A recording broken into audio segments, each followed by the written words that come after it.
Esselamu aleyküm ve rahmetullahi ve berekatuh. Bismillahirrahmanirrahim. İnnel hamdelillah.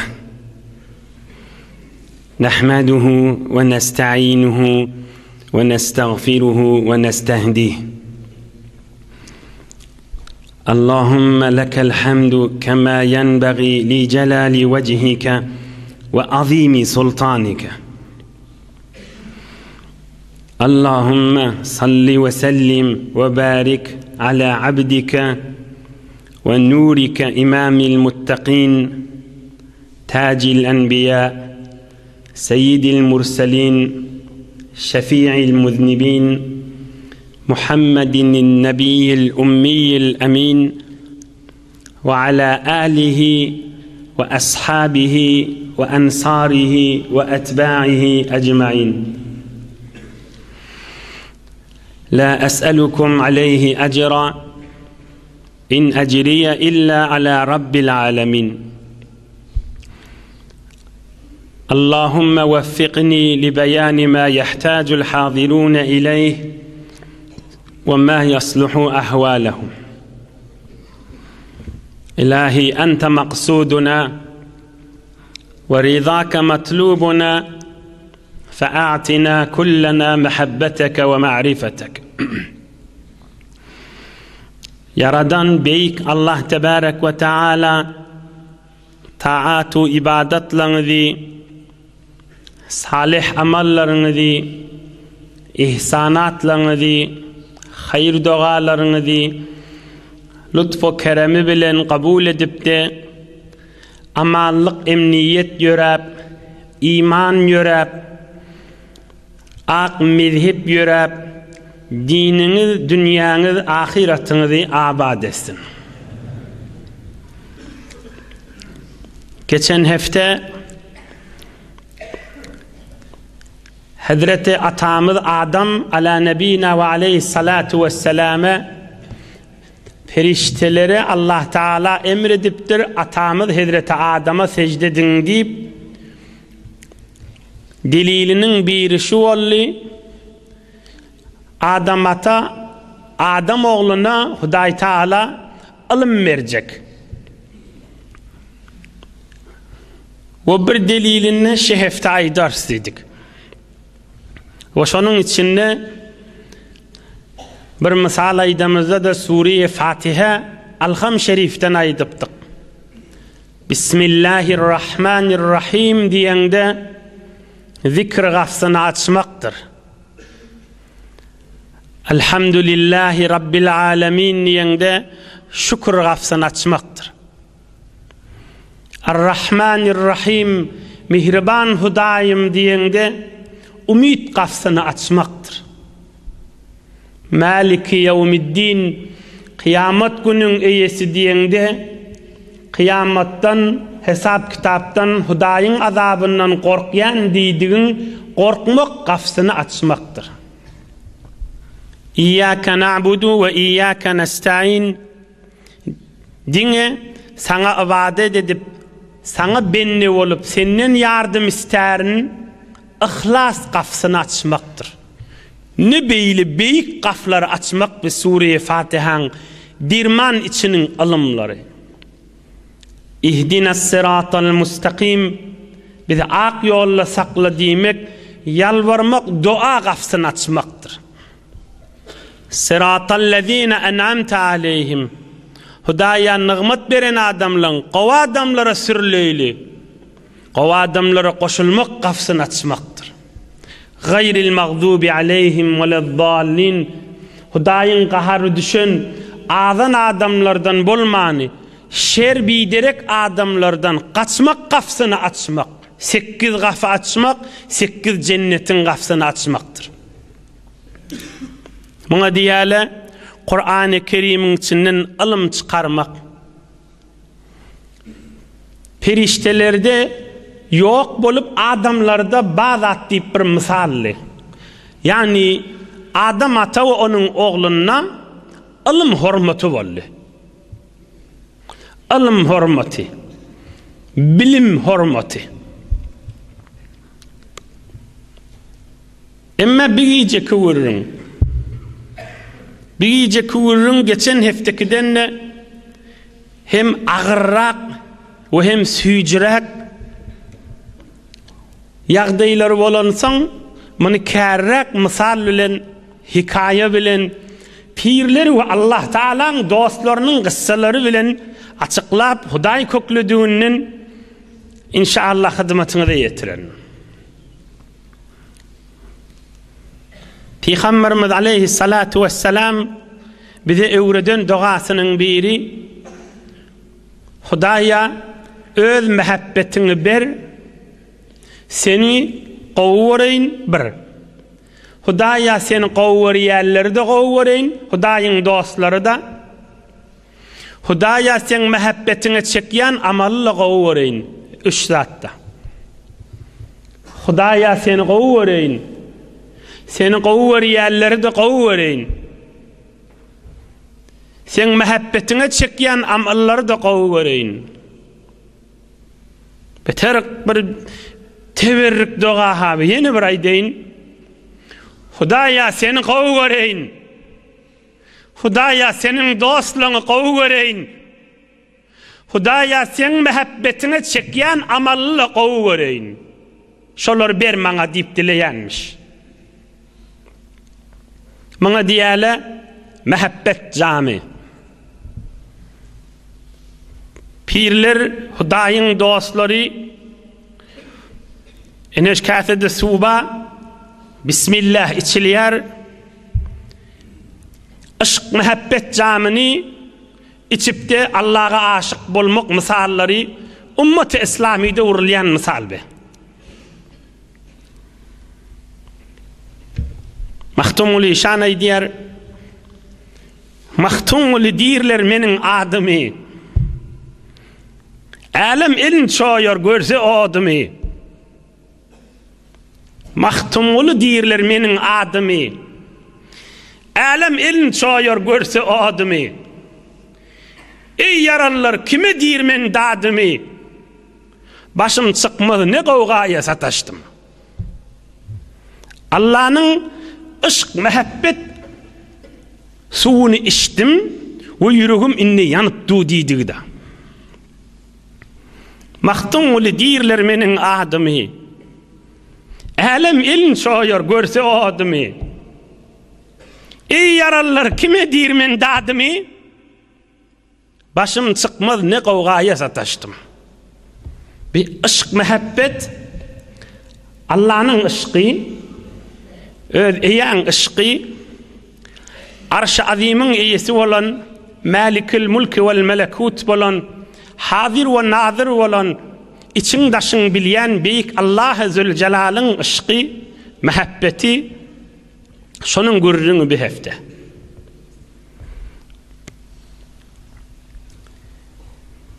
Ulamalar aýdýar iman yani mehabbet. Yani yatsı namaz okuydunuz. Mehabbeti olmadığı adam Allah'ın huzuruna girmer.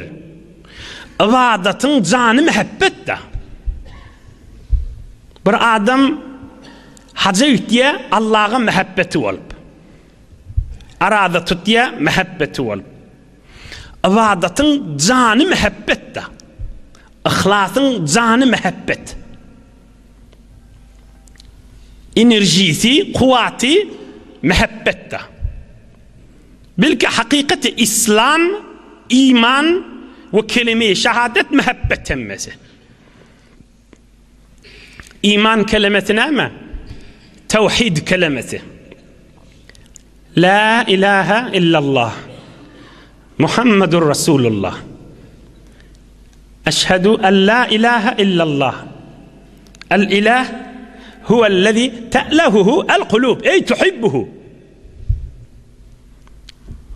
Arap dilinin lugat manası la ilahe illallah. Hudaydan Rabbim Allah'dan başka hudayımız yok manası. İmmeşin Arap lugat manası, içinin manası la ilahe illallah. Allah'dan başka yıkılıp Allah'dan başka yıkılıp ahir gowuryanım yok dedi. Hanunni enata, hani ilun hemmesin Allah için gowurya. İte çörek doğruya Allah için. La ilahe illallah. Huvellezî te'lehuhul kulûb. Ey tuhibbuhu. İlahin manası lugatta Arap diline mahbub dedi. Gowurlan dedi. La ilahe illallah. Allah'dan başka hakikat gowuryanım yok dedi. İman kelimesi şu. İbadetin, imanın canı da mehabbet. Bir adam Hudaýyň birdigini bilýän diýse, ýüreginden mehabbeti yok bolsa, yani imanı yok da. Men Muhammed Peygamber bilýän mucizeleri de var, hewle giňler. Ýöne nauzu billah, men gowurmaýan şondyty bir imanım yok diýdik da, kafir şol adam. Mehabbet imanın canı da. İmanın özü şu. Hudaý Taala ferişteleri halk edipdir nurdan ve olara da Hudaý Taala ibadetin şawgyny, zawgyny beripdir. Olara da mehabbet beripdir. Allah Azze Celal jyllary yaradypdyr. Olara da mehabbet, olar otdan yaradypdyr jyllary. Mehabbet goýupdyr. Ve Adam atani kumdan yaradıptır. Ve cevher kumda, zat-ı kumda, kumdan bolan mahlukta mehabbet kärrek koyuptur. Mehabbet kärrek bolsa ona ışık diýeli. Yok, ona dert diýeli. Näme? Dert, yara, yanğı. Yürek yanğı var. Mehabbet emmesin ne ba? İmme yanğı ol adam atada ve evladına koyuptur Allah Teala. İni yang mahtumul işanın aytlayan wezde. Alim elin soyor görse adam. Yürek yanğıyma. Ulamalyň bir aýdýada mahtumul işan günahym gözeşteýle diýip bir bölegi bardyr. Şon düzenni düzde ýeki jödi elini bir agaççy gargyjyk alyp yer dürçükläp gözünden ýaş aktyryp düzen goşuşy diýip aýdýarlar. Ýeki jödi otyka görüpdirler da. Elini gargyjyk alyp agaççy alyp yer dürçükläp gözünden ýaş aktyryp ey rahime çaresaz günahym gözeşteýle. Ey kerime karsaz günahym gözeşteýle diýip gözünden boýur ýaş aktyryp düzde ýeki jödi Hudaýyň ýada salyp goşan goşy. Şo ýangy adamda bar da. Yanıp gözünden ýaş akmak mehabbetin üstündäki dert adamda var. Ine şu hurmat bilen Allah Azze Celal feriştelere emredipdir. Adam yaradanda şoňa secde edin diýipdir da. Jaý bolandan Allah berdiginden açıklanıp aýdylyp durulanlar hyzmatynda. Bir alym hurmaty, biri ýürek yangy hurmaty. Işık hurmaty. Seyre abed her şebi yekru zerah. Seyre aşık her demi ta tahtışah. Seyre abed her şebi yekru zerah. Biri ibadet ediptu, yürek yanğısı yok. Yönü Hudaýa imanı var, ibadet ediptu. Her gece bir günlük yol yürüye Hudaýa gaşyn. Seyre aşık her demi ta tahtışah. Emma Allah aşkı olsa, yürek yanğısı olsa bir demde arşın düýbünne duda. Bir demde arşın düýbünne du. Seyre abed her şebi yekru zerah. Seyre aşık her demi ta tahtışa. Ine bir misal aýtyp bereýin. Hazreti Zunnun Misri'den. Kan iştenfiňiz ulamalyň agzyndan we bir mübarek jelese dedi. Allah'ın dostu Zunnun Habibullah. Allah'ın dostu olup yerin yüzünde geçip kan adamlar Hudaýyň dostudygyny muňa inanmany, dünýeden ötenni, cenazasynyň üstüne kuşlar kölgelep gidenni Allah'ın dostumuşdyk diýilen adam. Siyer-i A'lamün Nubala Allame Zehebi'nin kitabına aydiya şey dip.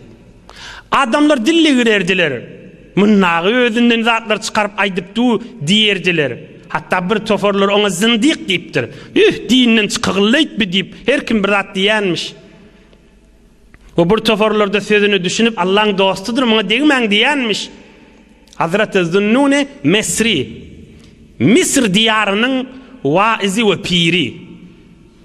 Mısır diyarının Mısır'da dağlarda, düzlerde, deryalarda, çöllerde giden büyük insan. Hazreti Zunnun Mesri. İmam-ı Azam Ebu Hanife dünyadan ötünün takriben 10-15 yıl sonra dünya gelen büyük insan. Hazreti Zunnun olay diğer bir yıl hacca gidip Mekke'ye Mükerreme'de Kabe'nin düğününü bir ses eşittim diye. İza bi şahsin huve yebki qailen ketemtu belai min gayrik ve bahattu bi sirri ileyke ve iştegaltu bike ammen sivake acibtu limen arafeke keyfe yeslu anke ve limen zâqa hubbuke fekeyfe yasbiru anke. Bir adamın sesini eşittim. Kabe'nin düğününe Allah'a yalvarıp münacat edip ay diye Hudaya derdimi senden başka kişiye aytmadım. Hudaya sırrımı halis sana ayttim. Hudaya senden başka da çörüngöşmedim. Senin ışkına, zikrine, mehabbetine çörüngöştüm. Hudaya heyran alayan bir adam sen badığını bilip senden daşlıkta yüreği hoş olup geliyor. Acibtu limen arafeke keyfe yeslu anke.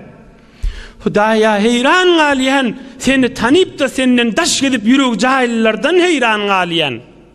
Yine bir deyin. Hudaya heyran alayan sana bir adamın imanı var sen tanıyıyalı. Yine seni daşlıkta da yürekleri hoş olup gezip heyran alayan sana. وَلِمَنْ ذَاقَ حُبُّكَ فَكَيْفَ يَصْبِرُ عَنْكَ. Sen muhabbetin näme, iman näme, hudayilik näme, velilik näme, Allah'ın zikri näme din biliye. Yine din men iş yok, yine hoş bolup gezip sabretip gezip heyran alayan şuna. Bir adam acıksa nahardan sabretip biliye mi? Yok.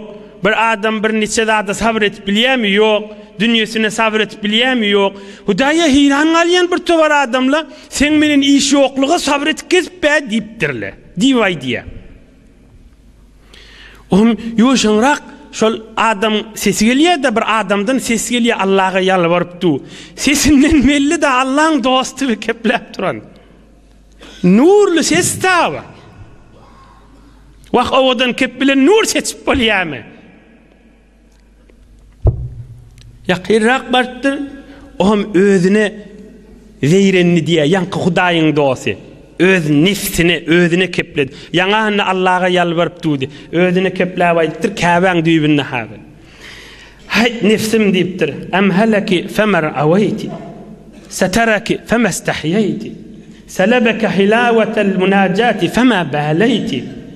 Mali iza kumtu beyne yedeyki elkayti aleyyen nuhasa. Nuhasa. Hey nefs deyiptir. Sana Hudayın mühlet verdi. Öğrüla yedine deyiptir. Hudayın kapsında durdu deyiptir. Tekebbürlük bolmasın deyip nefsine özüne vaaz verdi. Hey nefs, bakat günah ettin Allah örttü, utanmayın. Hey nefs, bir neçeğin ibadetin süycülüğünü dağdana esir inne bireme. Hey nefsim, näme seni öz erkine koyamda meni yatıracak bolyan, uqim tutturuyan. Hey nefs, meni ibadet süycülüğünden alıp kalmasana deyip yalvardı diye. Felem etemelek en eteytu mustagfiyen. Iskhından gidip şon yakirrağına vardım diye. Hazreti Zunnun Mesri piray diye. Felem etemelek. Iskhından gittim. Halen açtım ay diyen kefine diye. Felem etemelek. İhtiyarımdan gittim. Bir ihtiyar yakirrağına var. Şon tanıyacak bollum aytti. Ya Zunnun guzza basaraka. Ey Zunnun anırrak dur deydi billim bir yalvarıp duran. Bir Allah'ın dostu zenanamıştı. Ya zannun guzza basaraka. Ya zannun guzza basaraka. Ya zannun guzza basaraka. Evliyalık, keramet Allah'ın bildirmegi bilen şoň zannunlugyny çelik tanypdyr da. Ey zannun aňyrrakdyr men zenany diýdigi-de. Fa'alimtu annaha imra'a. Görsem bir zenanamıştykdy. Allah'ın gayb dostlaryndanmış da. Kimin halini kim bilir, kim yarasa şo bilerlerdenmiş da. Bir adamı kiçeldip masgaradama Allah'ın dostu olamasyllardanmış da. Allah dostlaryny basyryp goýupdyr insanlarda tähemme insanlara hormatly, ihtiramly bolar ýa ahşolardanmış da. Yawma tublas sarair bir neçe insanlar dünýede tanylmany yürekleri Allah'ın ışığı bilen yanıp geçecekli ve kıyamet gün yüreğindekileri açılacak şolardanmış da. Sadece misal bilen ayttık ki ine şu yağdı insanın ruhani fezasını ulultyan yağdıydı. Perişteleri heyranı koyan yağdıydı. Adam neslinin insan beşeriyet neslinin Allah'ın ışkına yanğılar bağdığının misalları da. Pir-i ensar az şarab-ı eşk kurdu cür'i. Hazreti Hacı Abdullah Ensari aydiyemin. Pir-i ensar az şarab-ı eşk kurdu cür'i.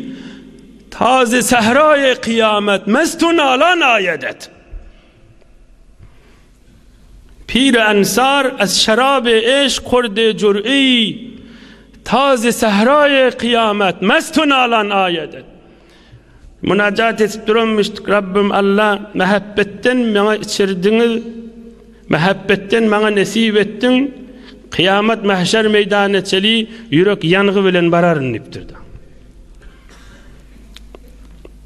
Kama temutuna tub'asun ya da Nebiye Ekrem aleyhissalatu vesselam. Ne acire ölseniz kıyamet şocura turarsınız diye. Hudaya ışk, Hudaya senin mehabbet derdin, senin mehabbet süyücülüğü, ahmaktuğun şanlı dağımından bir kan zehir deyip, ışkı şefa deyip, içtim deyip okuyusum, sen kalacak. Yankı vururun da, ey yaralılar kime diyerim dağdımı, başım çıkmaz ne kovgaya satıştım diyen işi. Işık derdi da.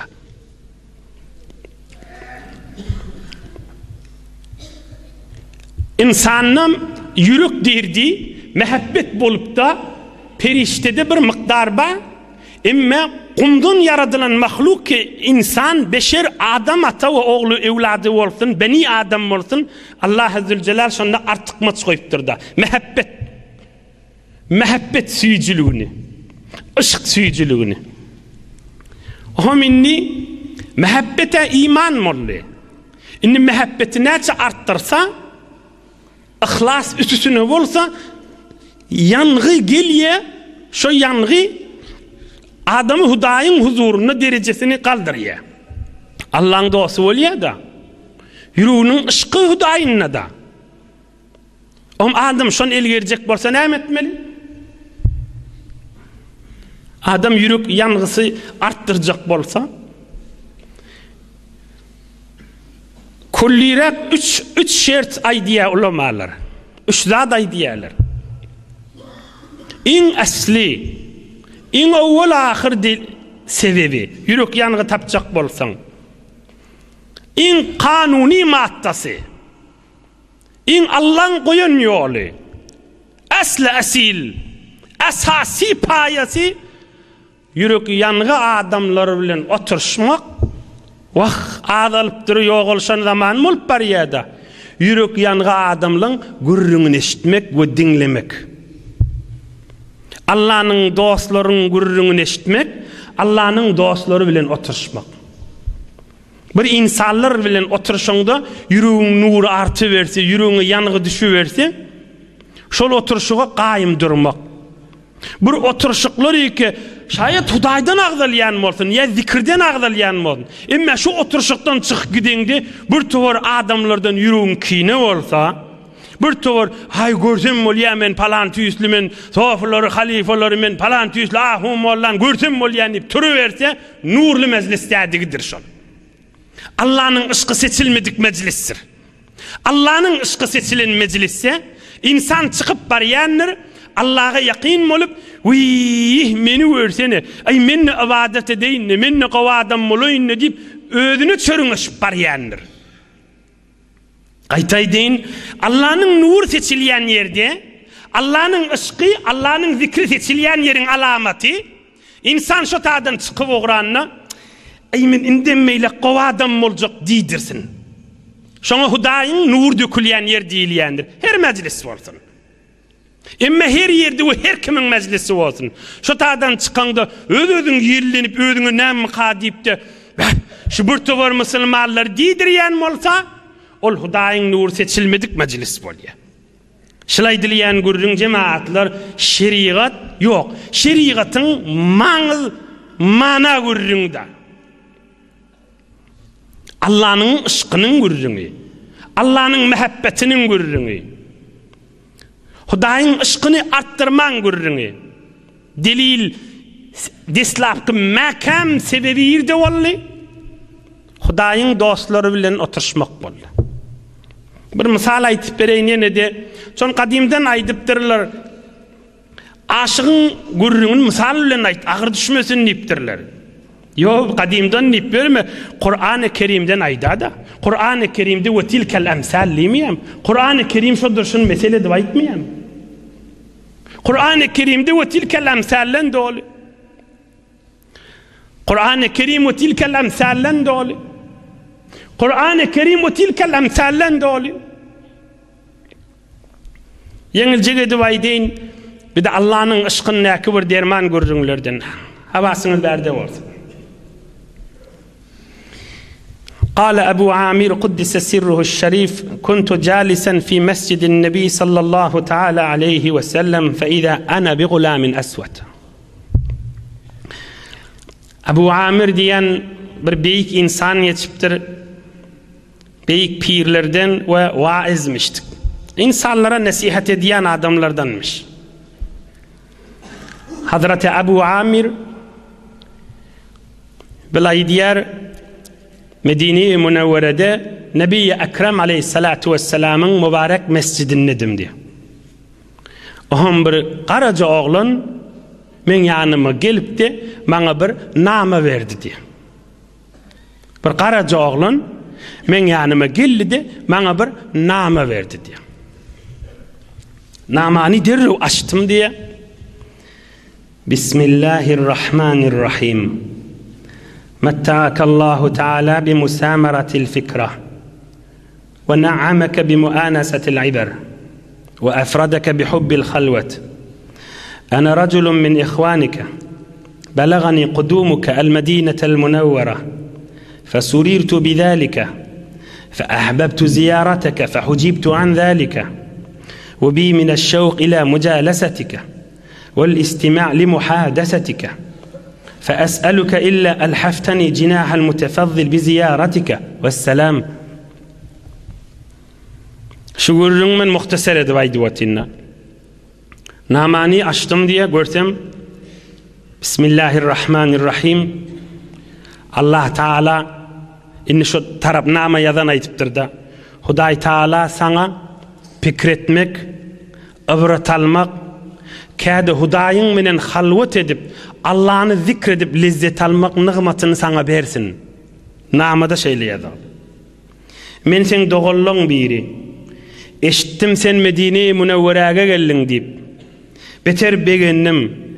Sen salamyňa geljek boldum, başaramak. Hewere heves edýän sen wagtyň eşitmäge. Seni göresim gelýär. Allah üçin dileýän men ziyaratyma gel we selam diýipdir. Medine-i Münevvere'de Nebi Ekrem aleyhissalatu vesselam'ın mübarek mescidine nama geltirdi. Ohum yankı Allah'ın dostay diye yankı oğlana aytdım, yürüş namı iverenin öyüne barayilliydim diye. Bilece uğradım gittim, hatta bir menzilen rahmen hariben. Gün hayat köne öy şoňa bardyk diýip. Aham oglanjyk maňa aýtdy, "Ştada dur, men bir ursga dalaýyn" diýip. Gafkak girilýär, ejazal girilýär. Mühimmet girilýär. Sen dur ştada, men bir ejazal gelen geliberdiyse oham giraga. Sen gelenin aýtjak şu namy iyi bereni. Men gözleşip durdum diye Hazreti Ebu Amir, bir beyik insan, Allah'ın dostu, o şu zamanla vaazmıştı. Nasihat etyen bir beyik insanmış. Ohum oğlun yine yortuk geldi, bana aytti, gir hayada dedi. Girdim, فَاِذَا أَنَا بِبَيْتٍ لَهُ بَابٌ مِنْ جَرِيدٍ نَخْلٍ. Görsem, hayatta otokma, otoğun kafsi, hurman şakasından, könece öy, garib adam, dervişi öy, kafsısa hurman şakasından örülüptür. Bardım kafağa şimdi. Görsem, bir kahlin mustakbilil kıble mahzunan. Otoğa girdim, görsem qarrıymadık, yani cavallık yağdaydan geçen bir adam kıvla vakıp oti, bedeni dertlediği yüzünden görünüp oti. Esselamu aleykum deyip otoğa girdim. Feradda aleyhi esselame, sümme tekalkala, felem yutikil khiyam. Aleykümselam deyip kıymınladı, turcak bolli, turup başarmadı. Görsem bir feleçmiştik. İki ayağı hareketten galıptır. Şelmiştik ayağı. El uzattum, görsem gözü yokmuş diye. Görsem en namıda dertilmiş diye. Ohum ol begenni mettaallahu Teala bil ahzani lubbek ve gasele min rani zunubi kalbek. Gözü yokluktan, iki ayağı ısmazlıktan, bedeni dertlilikten bana aytti. Ey Ebu Amir, Hudaý sen yüreğini ışık derdi bilen avadallasın. Hudaý sen yüreğini günah kirinden yusun deyip begenip hoş hayır dua edipdir. Kan vakt bersen göresim gelýärdi, sataşasım gelýärdi. Hi yüreğim niçe il bäri tawkan vurup, hi yüreğim vurup dudy seni göresi gelip. Vah yaramak, barıp bilemek, ene men özürüm kad a'yan nasa dawa'uhu. Hiç kim bana derman tapmadı. Otuyun şey ittirip, Hudaý çağırıp Allah'ın zikrini deyiptir. Gellidim şondan çürüyüm deyiptir, yoksa ödüm var mı, uzurum ma deyiptir. Seninle men dermanım ma, şonu bilýän bana derman ver deyiptir. Yankı mariz iki ayağı ısmandıran şel ve gözü yok adam. Ohum yankı Allah'ın dostu Hazreti Ebu Amir aydiptir. İrmi bi basari kalbike fi melekutis semavat fetemessel bi hakikati imanike cennetel me'va fesetara ma a'addallahu Teala fiha lil evliya ثم أشرف بقلبك نارا تلظى فسترى ما فيها للأشقياء شتان ما بين الدارين شتان. Onna aydiptir, wagz bereyiniptir. Yürek imanın menen oturan yerinde gözün yok da bolsa yüreğin açda bir cenneti gözde yürek imanın menen.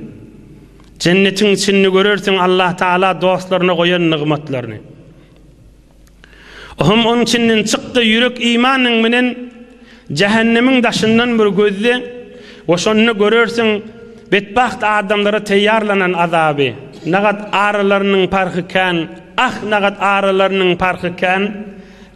Eleysel ferikani fil mevti seva? Eleysel ferikani fil mevti seva?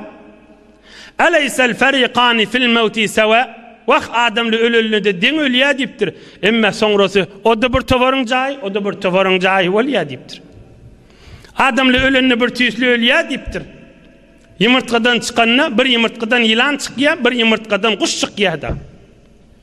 Ölünü den ölüyer deyiptir. O cay bilin o cay park ettiye deyiptir. Aham yankı marid adam aydiptir. Kad vaka davauka ala da'i.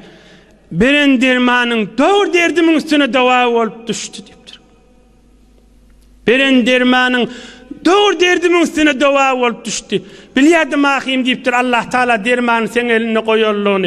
Zidni yerhamukallah. Kerrek bir şu dermanın deyiptir yankı marid adam. Aham aydiptir bir vağzını iki kelime. İnnehu Teala alimun bi hafiyatika muttali'un ala sarairika. Allah Zülcelal için daşın bilýändir. Ogryňy görünip durany bilýändir. Ogrynçaňy we basyrgly we açygy bilýändir diýdi. Ýanky sesi dakana bir ýykylypdyr ýanky mariz adam. Ömür düşüpdirler görsele can meripdir. Oňa çeli bir gyz oglan aňyrdan ýortup çykypdyr. Oňam aýdypdyr: "Ey Abu Amir" diýipdir wagt berene. "Ahsanta. Hada abi mubtalan mundu 20 sene." Men dädem şu diýipdir. 20 ýyl dertde ýatydy, seni zarlap ýatydy diýipdir. Ve aýtýadym adam diýipdir: "Sami'tu kalama Abi Amir marratan fa ahya Allahu Ta'ala mawat qalbi. Fa in sami'tuhu thaniyan qatalani." Odul şol adamyň wagzyny eşitemdi, ölü galbym dirilli, dirilen galbym ýene şonu eşitip ölasam diýädi diýipdir. Gaýtaýdyn. Odul şoň wagzy bilen tawba edipdir da bu adam. Odul şol adamyň wagzyny eşitemdi, ölü galbym dirilli, türkmençe aýtsak, indi ýene bir wagzyny eşitip ölsem armanym ýok diýipdir da. Kıskaca türkmençe manasy şu bolýardy. Agyrrak mana etmäýli. Ýene bir aýdyn. Öýde gyýda aýdypdyr. Aňyrdan dädesiniň ölülligini bilende ýortyk geçipdir. Taňry ýalkasyn diýipdir. Hüdüň ak bolsun diýipdir. Dädem 20 ýyl bäri dertde ýatydy diýipdir. Mudan zarlaýady diýipdir. Odal şol adamyň wagtyny eşitemde ölü galbym dirilli, indi ýene bir şonu bir sesini eşitip ölasam armanyny diýädi diýipdir. Bir de can merdo ahirete gaşyn uğradı. Hazreti Abu Amir aýdýar, gece yattım, yanka adam cennet nur meydanına yürüyüptü diye. Oham ne ettin diýdim. Onu koşku okuydu diye. Ente şeriki fillezî niltuhu mustahilen zâlike Aba Amir.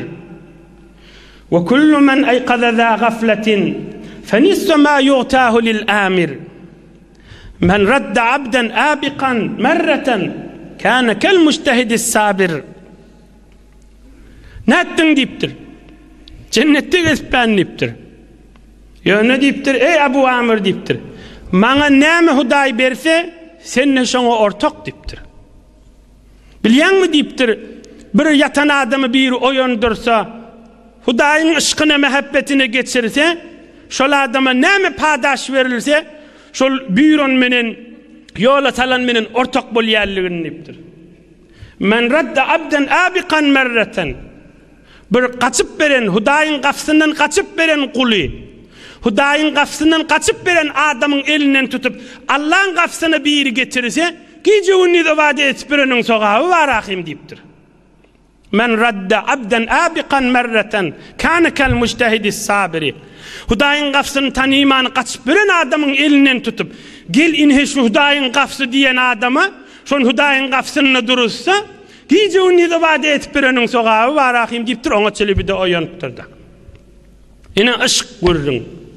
Mehabbetin ýanygy görüň. Allah'ın dostlarının arasında yürek derdinin gürrüňini misallar bilen açıklap hyzmatyny da ýetirdik. Olu kon Hudaýyň aşkyna geçjek bolsaň, näme boldy dermany? Hudaýyň dostlary bilen oturşmak, Hudaýyň dostlarynyň gürrüňini eşitmek, ikişer tergaýsyny bir dagygada tamam edin galanlaryna. 2 dagyga ýene-de. Ýene bir şerti günahyň ýyzyny gezmesizlik. Hem Huda hahi hem dünya yedun injunuh nast injunun. Hem Huda hahi hem dünya yedun injunun injunun. Hem Hudaýyň aşkyna girjek hem de günahyň ýyzyny gezjek. Bir därlikdir diýipdir. Hem Huda hahi hem dünya yedun injunun. Adam günah eder, günahyň ýyzyny gezmer. Günahyň ýyzyny gezin ışık sıfırlýar. Bir de biri. Ve ahirkisi da mahtumul şan gawaý diýe. Göňül gözgüsine ýaryň adyny suratkeşlik edip çyzmaly boldum. Allah'ın dostlarından zikri kalp almaktır. Allah'ın dostlarından zikri kalp almaktır. Allah'ın dostlarından zikri kalp almaktır. göňül gözgüsüne yarın adyny, yürek aynama Hudaýyň adyny suratkeşlik edip çyzmaly boldum. Galbyma Allah ýazyp gezmeli boldum diýipdir. Ey beraderler, tariqi Nakşibend, zikri hak rader, dili hut Nakşibend diýerler-de. Gaýta edin, göňül gözgüsüne yarın adyny, yürek aynasyna Allah'ın adyny suratkeşlik edip çyzmaly boldum. Yüreğime Allah ýazyp gezmeli boldum diýipdir. Yüreğime Allah ýazyp gezmeli boldum diýipdir. Yüreğime Allah ýazyp gezmeli boldum. Däst bekar o dil beýar bolar ýaly. Eli işini yüreği Allah'da bolar ýaly. Allah Azze Celal ýaşaýyşyňyzy nur imandan dolu etsin. Hi bolmasa Hudaý fazly keremi bilen şu gürrüňler ki Allah'ın ışkynyň gürrüňi şonuň hormatyna Hudaý hemmäňde cennet jawydan içerleňiz bilen nesip etsin. Hudaý dostlarynyň we özüniň mehabbetini bersin. Bir alhamd kul huvallahu okuýaýlyň, ötürlüň ruhuny bagş edip ilgun watanymyza dua ederiz.